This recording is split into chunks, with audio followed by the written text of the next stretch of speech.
Telugu cinema से जुड़ा सबसे बड़ा विवाद सामने आया है। 29 फिल्मी सितारे, यूट्यूबर्स और इंस्टाग्राम इन्फ्लुएंसर्स के खिलाफ ईडी यानी प्रवर्तन निदेशालय ने एक्शन लिया है और वजह है अवैध सट्टेबाजी ऐप्स का प्रचार करना।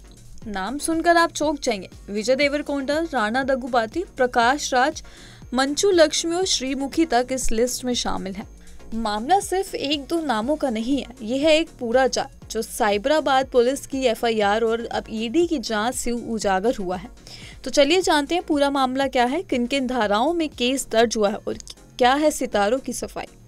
शुरुआत हुई फणींद्र शर्मा नाम के एक बिजनेसमैन की शिकायत से, जो मियाँपुर के रहने वाले हैं। उन्होंने बताया कि कई युवा और मध्यम वर्गीय लोग फिल्मी सितारों के प्रचार से प्रेरित होकर सट्टेबाजी ऐप्स पर पैसा लगा रहे हैं और उनकी पूरी जमा पूंजी बर्बाद हो रही है।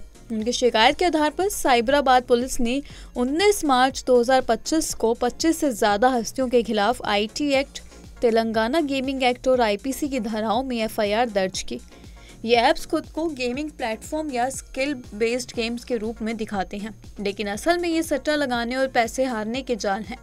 यूजर्स को आसान कमाई का लालच देकर फंसाया जाता है और धीरे धीरे वे कर्ज में डूब जाते हैं। अब इन ऐप्स को प्रमोट करने वाले सेलेब्स की भूमिका को लेकर एक बड़ा सवाल खड़ा हो गया है। ईडी की जांच में जिन नामों का जिक्र है उनमें शामिल है विजय देवरकोंडा, राणा दग्गुबाती, प्रकाश राज, मंचू लक्ष्मी, निधि अग्रवाल, अनन्या नागल्ला, प्रणीता सुभाष, एंकर श्रीमुखी श्यामला, यूट्यूबर्स हर्षा साई, भैया सनी यादव और लोकल बॉय नानी। तेलुगु फिल्म इंडस्ट्री के बड़े और सोशल मीडिया के टॉप चेहरे इस जांच के घेरे में हैं। ईडी ने इस मामले को धन शोधन निवारण अधिनियम यानी पीएमएलए के तहत किया है। अब ये जांच रही है कि इन सितारों को कितना पैसा मिला, किस ऐप से जुड़े थे और क्या ये पैसा सफेद था या काले धन में तब्दील हुआ। साथ ही इन सितारों के बैंक स्टेटमेंट, टैक्स रिकॉर्ड और प्रमोशनल कॉन्ट्रैक्ट्स भी जांचे जा रहे हैं। आपको बता दें कि विजय देवरकोंडा की टीम का कहना है कि हमने केवल A23 नाम के स्किल बेस्ड गेमिंग प्लेटफॉर्म का प्रचार किया, जो 2023 में खत्म हो चुका है। तो वहीं प्रकाश राज ने कहा कि मैंने 2016 में एक ऐप को प्रमोट किया था, लेकिन बाद में यह समझकर इससे दूरी बना ली।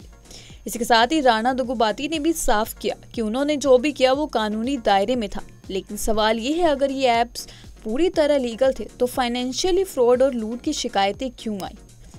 इन ऐप्स ने खासकर मध्यम वर्गीय परिवारों को पूरी तरह प्रभावित किया है। लोग अपनी मेहनत की कमाई खो बैठे सिर्फ इसलिए क्योंकि उन्होंने अपने फेवरेट स्टार्स पर भरोसा किया।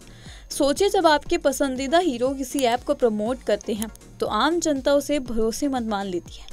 अगर जांच में साबित होता है कि इन सितारों को गैर कानूनी ऐप से पैसा मिला और उन्होंने इसे छुपाया या टैक्स नहीं दिया तो उन पर भारी जुर्माना लग सकता है या हो सकती है कानूनी कार्रवाई। ईडी की जांच अभी जारी है, लेकिन इतना तय है कि ये मामला तेलुगु फिल्म इंडस्ट्री के लिए बड़ा झटका है। ये सिर्फ एक लीगल केस नहीं है, ये सवाल है सेलिब्रिटी जिम्मेदारी का। क्या सिर्फ पैसे के लिए कोई भी ऐप प्रमोट कर देना सही है? क्या लाखों फॉलोअर्स की उम्मीदें, भरोसा और भविष्य इतनी आसानी से दांव पर लगाया जा सकता है? इसे लेकर आपकी क्या राय, हमें कमेंट सेक्शन में ज़रूर बताइएगा।